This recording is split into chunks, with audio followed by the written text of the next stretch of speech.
You don't realize how fragile your marriage is until you invite someone else into it. When Mark called me that night, his voice was cracked, desperate, the kind of tone you only hear from someone who's lost everything. "Man, I don't have anywhere else to go," he said. "Jenna took the kids, the lease is in her name, and I'm sleeping in my car outside the gym." Mark had been my best friend since college. We'd shared dorms, road trips, and 1,000 dumb memories that had nothing to do with maturity. So when he said he needed a place to crash, there wasn't a moment's hesitation. "Of course," I told him. "We've got the guest room. Stay as long as you need." My wife, Lauren, gave me a look over her coffee cup that morning when I told her. "Just until he gets back on his feet," I said. She smiled politely. "Of course, he's your friend."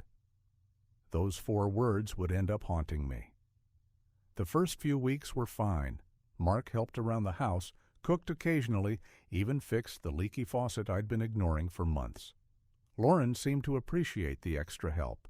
He was charming in that easy way that made people laugh without trying. Sometimes I'd walk into the living room late at night and find them both laughing at something on TV. Nothing strange. Nothing you'd notice unless you were looking for it. But little things started to shift. The way Lauren dressed when he was home. The way he started calling her Lore. The way conversations died the second I walked into the room. I told myself it was paranoia, stress, my mind inventing problems because I didn't want to admit how messy our life had already become.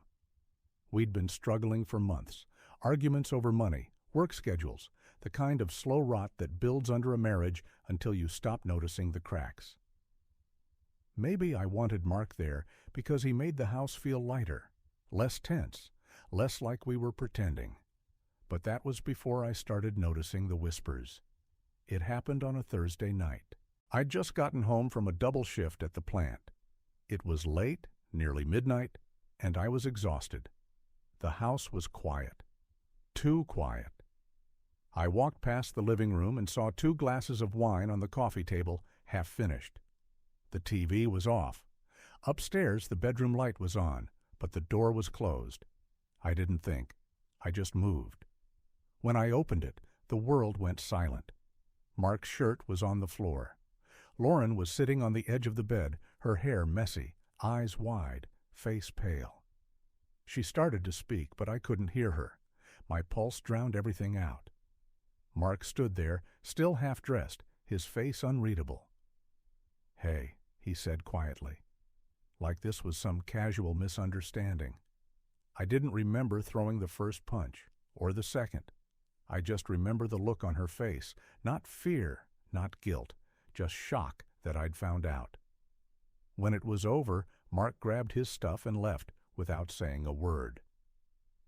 Lauren didn't chase after him. She didn't chase after me either. I slept on the couch that night, staring at the ceiling, wondering how something as solid as friendship and marriage could collapse in a single moment. And then the question hit me, one that wouldn't leave my mind for months.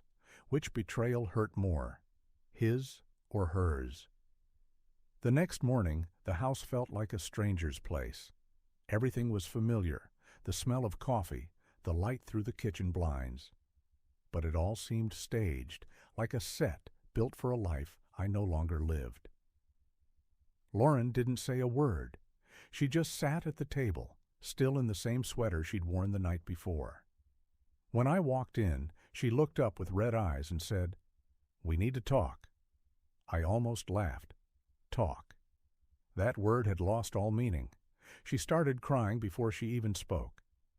"It wasn't supposed to happen," she said. "He was going through a lot, and we just connected." "Connected?" I repeated, trying to keep my voice steady. "You connected?" She flinched like I'd hit her. "You've been so distant, Sam. You work all the time. You barely look at me anymore. And Mark, he actually listened. He cared." That stung more than I wanted it to, because part of it was true. But I didn't cheat. I didn't burn down our home to feel heard. Mark texted me later that day. One line. "I'm sorry, man.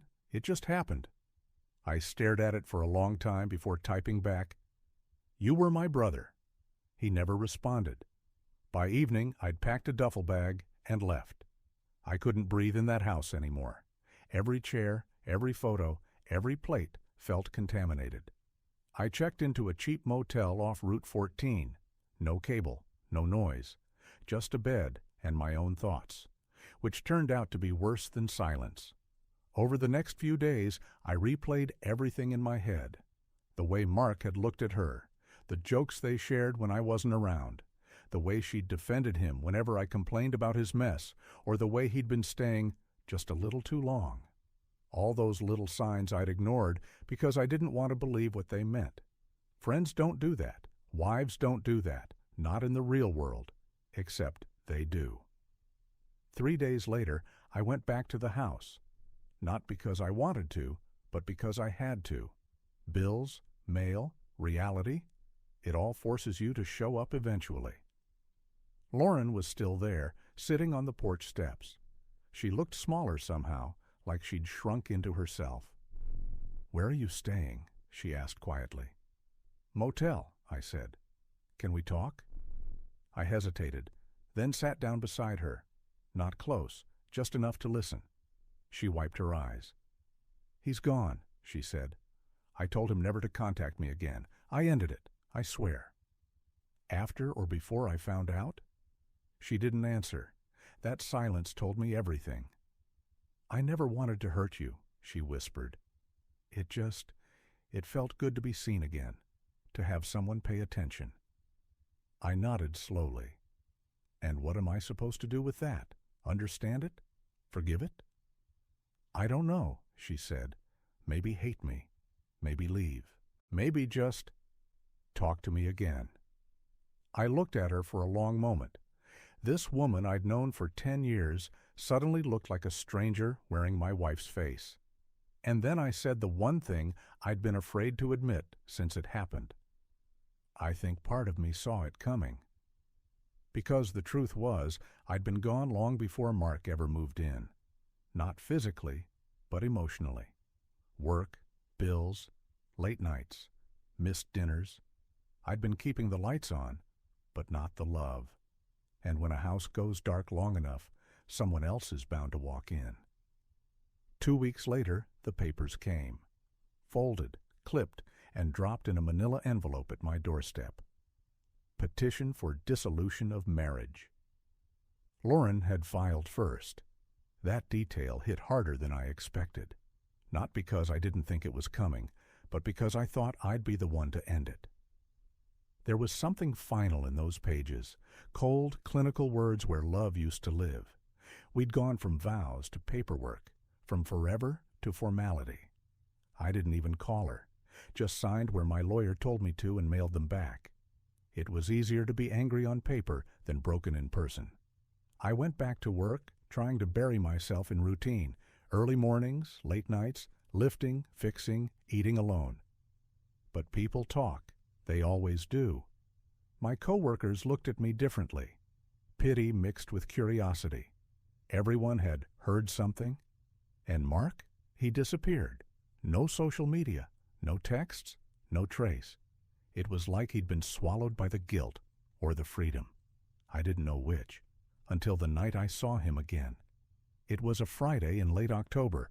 I stopped by Murphy's bar after work, just needing noise. And there he was, sitting 2 stools away, same old baseball cap, same confident grin that used to make everyone like him. For a second, I thought about walking out, but something in me refused to give him that. I sat down beside him. He noticed me immediately. His grin faltered. "Hey," he said quietly. "Hey." Silence stretched between us, heavy, brittle. "I didn't think I'd ever see you again," he said finally. "Yeah, well," I replied, "the world's small when you burn bridges." He looked down at his beer. "You have every right to hate me. I don't blame you." "I don't hate you," I said. "I just don't recognize you." He sighed. "I messed up. I was in a bad place. She was kind. It started as comfort, and then—" "Don't finish that sentence," I said. "You can't make it sound better. You knew what you were doing." He nodded. "Yeah, I did." For a long moment, neither of us said a word. Then he pulled something from his jacket, a small envelope. "What's that?" I asked. "Something I wanted to give you sooner," he said. "Didn't have the guts." I opened it. Inside was a check, $2,000. "What the hell is this?" "Rent, food, everything I took advantage of when you let me stay. I can't pay back what I did, but I can start somewhere." I stared at it. Part of me wanted to tear it in half and throw it at his face. Another part, the one still aching, still tired, wanted to believe it was something real. I folded it, put it back in the envelope, and handed it to him. "Keep it," I said. "You'll need it more than I will."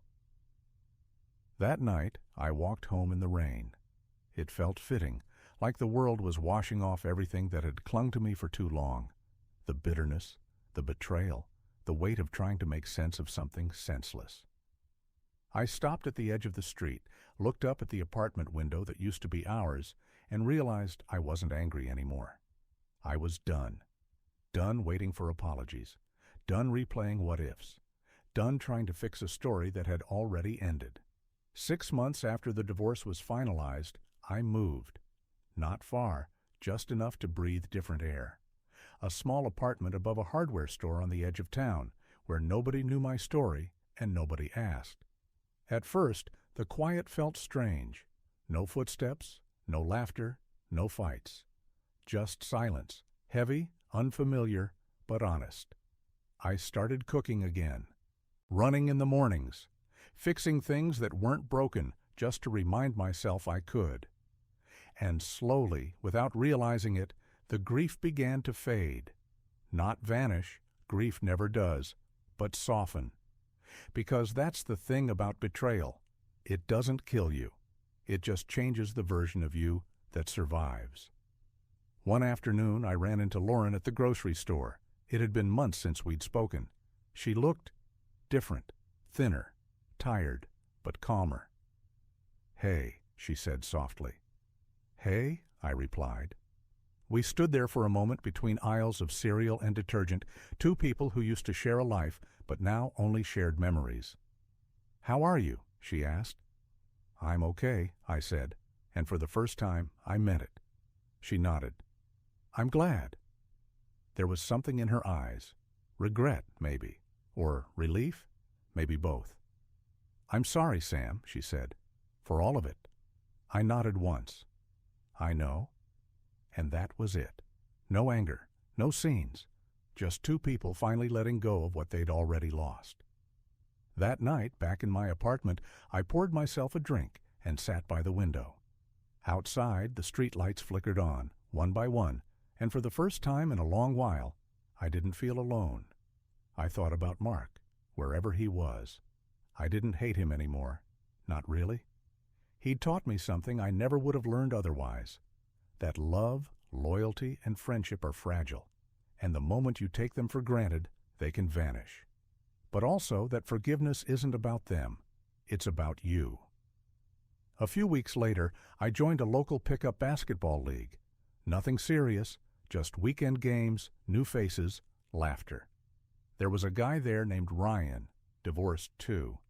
We grabbed beers after a game once, started talking, and I realized how much I'd missed that simple thing. Connection without history. Friendship without expectation. No ghosts, no lies, just life. He asked what brought me to town. I thought about lying, saying work, saying a change of pace. But instead, I said the truth. I let someone too close. Lost everything. Now I'm starting over. He nodded like he understood. "Then you're in the right place, man. We've all been burned." The next morning, I woke up before sunrise and went for a run. The air was cool, the world still quiet, and for the first time since everything fell apart, I didn't feel like I was running from something. I was running toward something new. Because in the end, the people who betray you don't define you. They reveal you. And once you know who you really are without them, that's when you finally start to live again.